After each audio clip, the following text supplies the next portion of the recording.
嘿，大家好，我是尼可拉斯杨。很多朋友都问，建造金字塔的那些神秘古埃及人都去哪里了？古埃及在灭亡的最后那一刻，到底发生了什么事？有一本波斯语的古经书，完美记载了人类历史缺失的部分。请大家别忘订阅、点赞、转发，加入我们的优秀天才团。好听的故事这就开始了。要说古埃及，我们就必须先去一下伊拉克巴格达的郊外。在这里有一片30万平方米的废墟，全是黄土和瓦砾。这就是传说中5000年前古巴比伦城遗迹，楔形文字和苏美尔泥板都是在这里出土的。根据19世纪考古学家记载，古巴比伦城的中心还有一座类似金字塔的巴比神庙，非常神秘。但是因为几千年的战乱，这座神庙和巴比伦城全部变成了废墟。然后萨达姆就来了，他在废墟之上重建了神庙，他还在神庙的砖上都刻上自己的名字。他说自己是巴比伦之王尼布甲尼撒转世。但是好景不长，2003年美军在打败萨达姆之后就驻扎在这里，把这里变成了军事基地。当地人说，美军在这里还开展了考古挖掘工作。当时美军攻打伊拉克，出兵的理由是萨达姆藏了大规模杀伤性武器，比如核弹头之类的，但实际上并没有找到，萨达姆就这么被冤枉死了。现在有一种理论说，美军出兵的理由那都是烟雾弹，实际上他们去那里是为了防止萨达姆启动一个含有更大能量的远古装置，它就藏在古巴比伦城废墟底下，叫做 Stargate 星门。穿过星门就可以去神的国度。巴比伦在古巴比伦语中的意思就是神的大门。星门这个事情不是瞎编的，建造古巴比伦的国王叫做尼布甲尼撒，被称作地球战神。2600年前横扫美索不达米亚平原，从东边的伊朗、阿富汗一直打到埃及，把犹太国的第一神殿都给烧了。他派军队把里面的神器连几十万的犹太工匠全部都掠到了巴比伦。在圣经中记载，含有巨大能量也可以喷出火焰的约柜在这场战争中就不知所踪，很可能是被带到了巴比伦中。根据圣经但以理书中记载，尼布甲尼撒把这些工匠和以色列的宝贝全部带回巴比伦之后，巴比伦就有一个大火炉，可以喷火，自由控制温度，但是没说是谁造的。当时被掳的犹太人中有3个智者，尼布甲尼撒就问你们服不服？这3个智者就说，你这个凡夫俗子，能拯救我们的只有神。巴比伦之王尼布甲尼撒就气得大喊，来人呐，把这3个人给我抓起来，扔进大火炉，让他们尝尝火炉的威力。然后他就派人调高火炉的温度，当温度达到之前的7倍的时候，火炉上的火焰突然向天上喷射出来，最高有49肘，也就是大约25米，6层楼那么高，好像火箭发动机啊。这时候有很多士兵就抬着这3个智者刚走到火炉口，就在他们把这3个人扔进去的一瞬间，火焰突然从天上嚓一下就那么回转扑了回来，包围了整个火炉。那些士兵还没有来得及撤退，哗的一下就全部化为灰烬。周围的人一看吓傻了。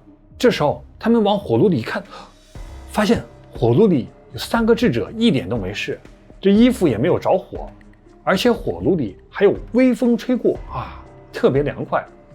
然后这3个智者背后慢慢的浮现出一个人影，尼布甲尼撒就吓得问，刚才进去的不是3个人吗？现在怎么里面有4个人？他这个士兵往里面一看，那第4个人看起来就像神的儿子 Son of God。 神之子也被称作天使，在死海古卷的以诺书中被称作守望者。这里就是巴比伦对星门的最初记载。在古埃及中也有很多关于星门的记载，这个我在后面会讲到。有个很巧的事情是，在公元前605年，尼布甲尼撒几乎全部歼灭了埃及军队，然后他把古埃及王国的各种宝物也都抢走了，其中就可能有星门的装置。从此以后，埃及就迅速衰落，直到寸草不生。根据死海古卷中以诺书的记载，当时在埃及地中有很多巨人，这些巨人的父亲就是来自天堂的守望者，他们教的这些巨人很多天堂科技，所以埃及的科学水平一度成为地球最强。圣经以西结书中记载，尼布甲尼撒在全歼埃及军队之前，神就派先知以西结去找埃及法老，说：你去给埃及法老做哀歌，告诉他，我要用你巨大的尸首填满山谷，我毁灭你时要遮蔽诸天，使众星昏暗，我必以密云遮掩太阳，月亮也不放光。有兴趣的朋友可以查查以西结书32章，非常奇怪，圣经在这里特别强调法老是海中的巨怪，死后会有巨大的尸首，暗指法老很可能是一个巨人。现在在地球上还有很多巨人脚印的化石，人类都把他们当作神迹崇拜，非常有意思。之前我在神秘的埃及中讲过埃及神庙的故事，其中有一个神庙叫做卡纳克神庙，里面的文字都是 3D 立体雕刻，平整光滑。现在还不知道这些文字使用的是什么工具雕刻的。这里面还有巨大的石柱，人们在这里行走就好像蝼蚁一般。在神庙的外面伫立了很多花岗岩的方尖碑，埃及现存最高的32米的方尖碑就是卡纳克神庙里面的，重达412吨，在公元前357年的时候被罗马皇帝给搬到了罗马。现在还有很多根被分布在世界各地，梵蒂冈、巴黎、伦敦、纽约都有。埃及阿斯旺还有一根未完成的方尖碑，高41.75米，重1090吨，是一块石头直接开采的，不是拼接的。可能当时发生了非常奇怪的事情，这开采突然就停工了。考古学家至今也不知道埃及人是用什么开采、运输以及树立这些方尖碑的。但埃及神庙就非常直接直接给你画出来，说是巨人立起来的。这些方尖碑到底是用来做什么的？维基百科的解释是宗教用途，但具体是什么宗教没写，不知道。但是卡纳克神庙还是那么直接就写了2个大字 Sabah Gate， 意思就是星门。大家看这里，一颗星星念 Sabah， 旁边就是一个门。那星门和方尖碑是有什么关系的？星门是怎么打开的？优秀天才团首席考古学家尼克拉斯杨就给大家讲解一下。在神庙壁画中描绘了这么一个场景，大家可以想象一下，你就是古代埃及帝国首席大祭司，当你穿过无数高耸入云的神柱之后，走到神庙大门底下，一抬头看到神庙大门前方的方尖碑，它用黄金覆盖，金光闪闪。这时候你开始吟唱1000年的经文，祭祀、神殿、征战、弓箭是谁的从前，喜欢在人潮中你之于属于我的那画面。这个时候咔的一下，你就突然感觉到我怎么漂浮了起来，然后唰的一下就消失了，消失在茫茫星海之中。这个场景就雕刻在埃及埃斯纳神庙里。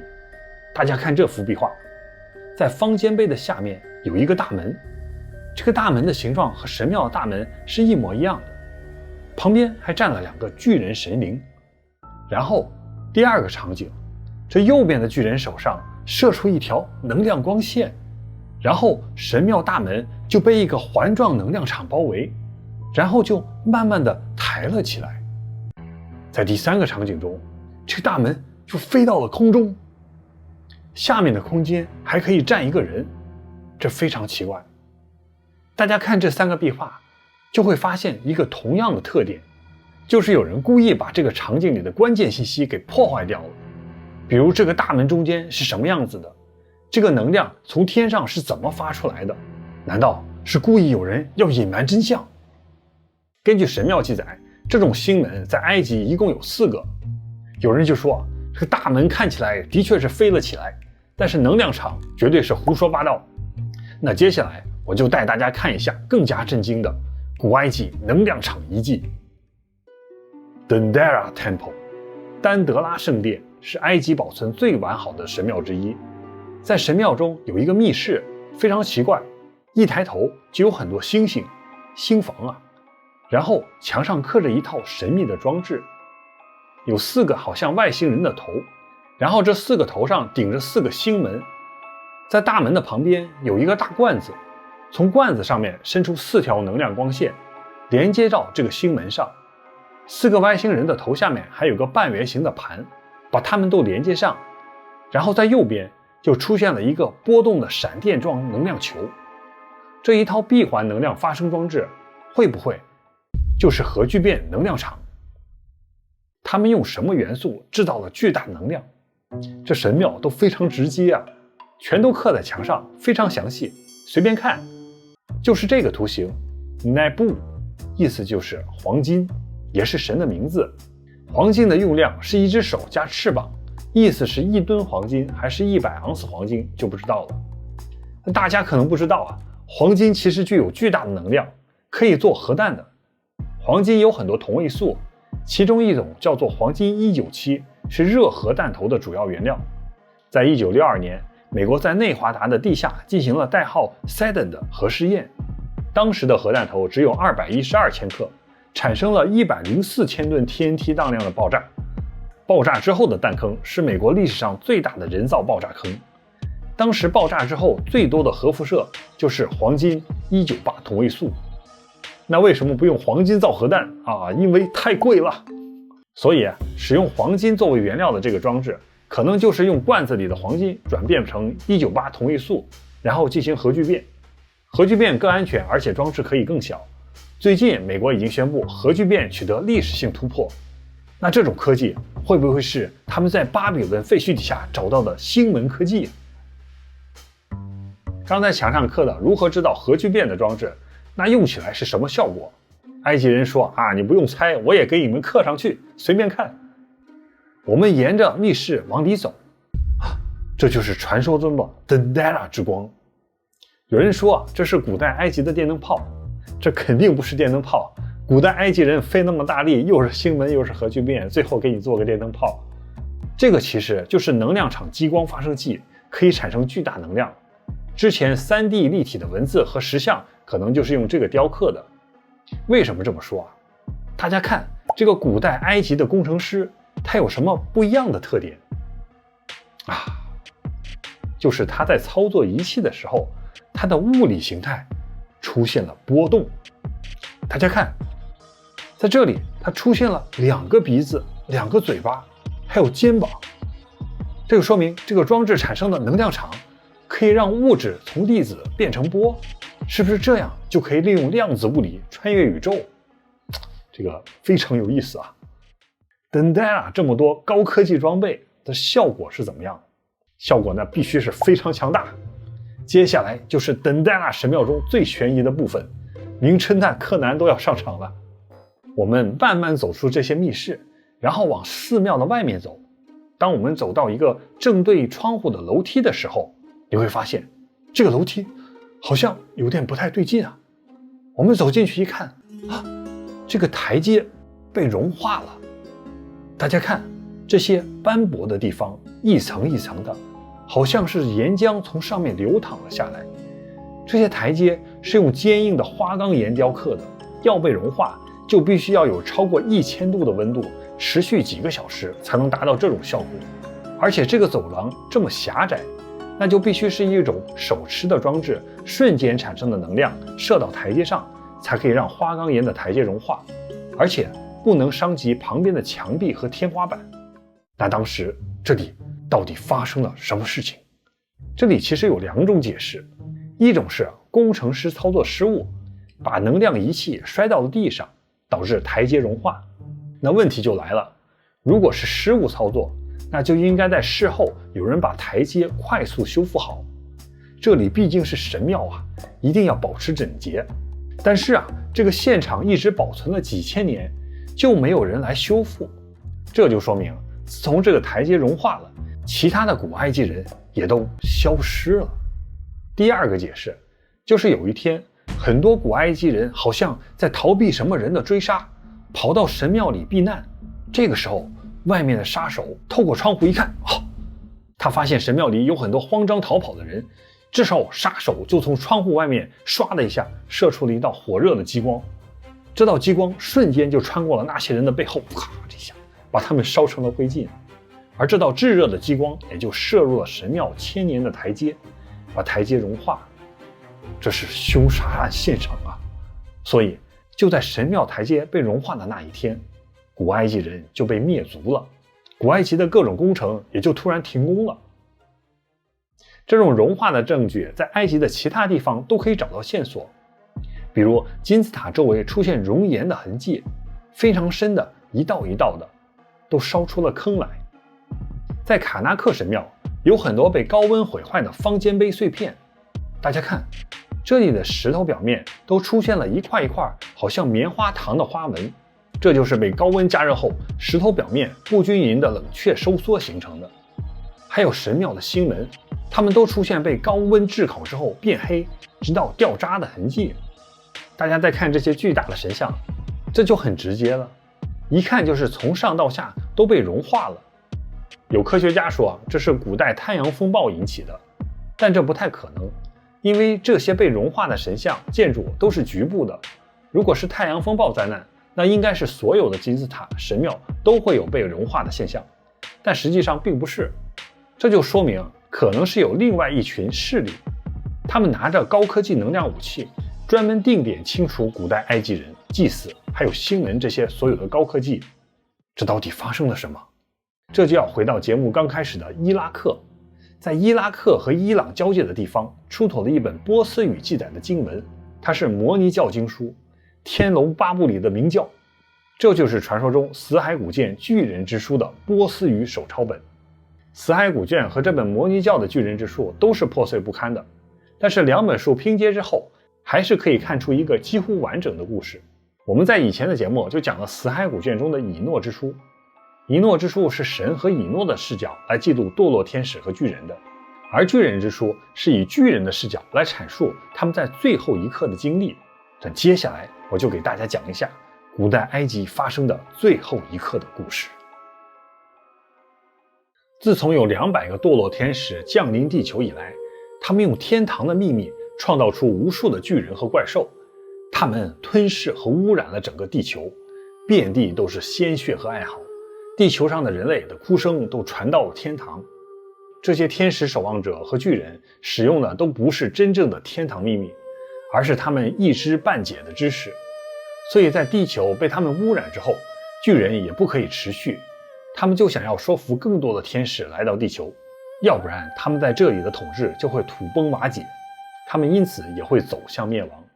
当时有一个巨人叫做马尾，他梦见自己拿着一块石板，石板上刻着无数的名字，当他把石板进入水中的时候，所有的名字一下就消失了，但是就会出现留下3个名字。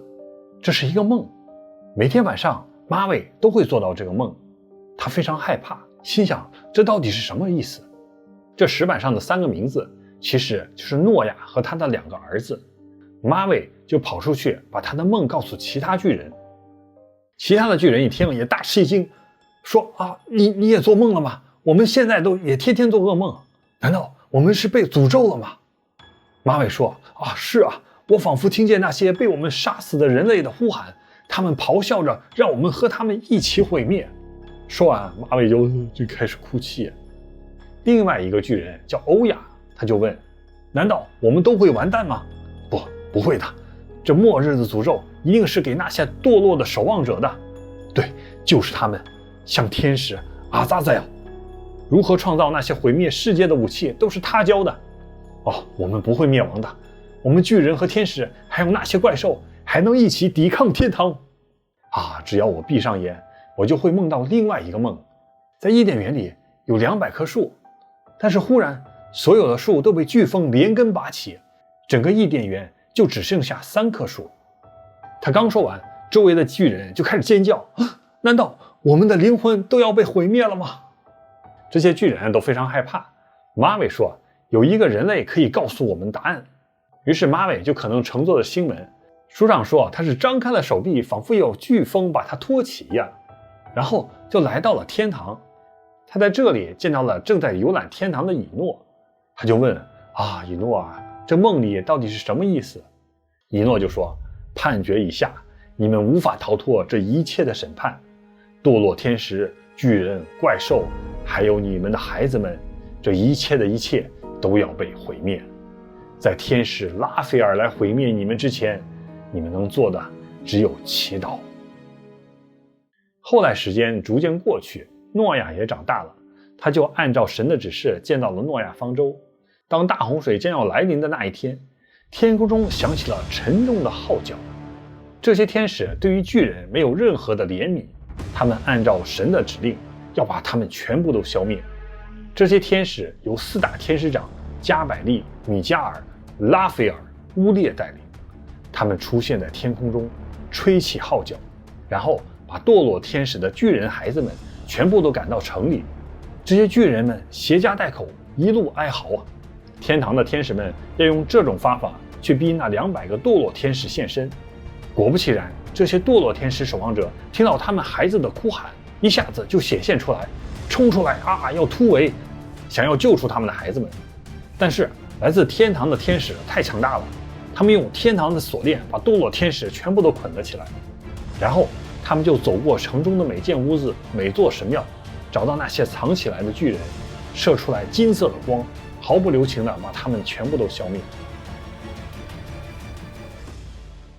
巨人马尾和欧亚因为做梦已经有了预感，所以他们提前就跑到了山上。但是大洪水犹如高山一般从天而降，一下子把他们全部都淹灭了。马尾和欧亚就在水中挣扎。这时候有一只利维坦从海中出现，咔嚓一口就把马尾给吃了。欧亚一看啊，就赶紧抓住这个利维坦的头开始搏斗，这个砸这个利维坦的头，想要把马尾救出来。利维坦受不了巨人的锤击，他就带着欧亚浮出了水面。欧亚站在利维坦身上，长舒一口气，我可以活下去了。就在这个时候，唰的一下，一束金光从后面穿过他的胸膛，鲜血从他的口中喷涌而出啊！终究谁也逃脱不了神的预言。他就慢慢的转过头，他发现一位闪着耀眼光芒的天使扇动的翅膀，迅速就消失了天空中。而那天空中就闪过一道光之后，天际边又传来了低沉的号角。欧亚也就这么死了。其实也有个别巨人幸存了下来，但这是另外一个故事，我们以后再讲。这2个版本的巨人之书可以合并起来，可以看出主线故事，但实际上还有很多缺失的地方，所以必须脑补一些场面才能展现完整的画面。喜欢研究的优秀天才们可以加我左上角的 Instagram 给我发 message， 我就会把英文版的巨人之书发给大家研究。好了，今天的节目就到此为止了，我们下期再见。For you, all nephews and niece, Uncle Nicholas Young welcome you to join the League of Genius. 哎呀 don't forget to smash the subscribe button and like button and share the video.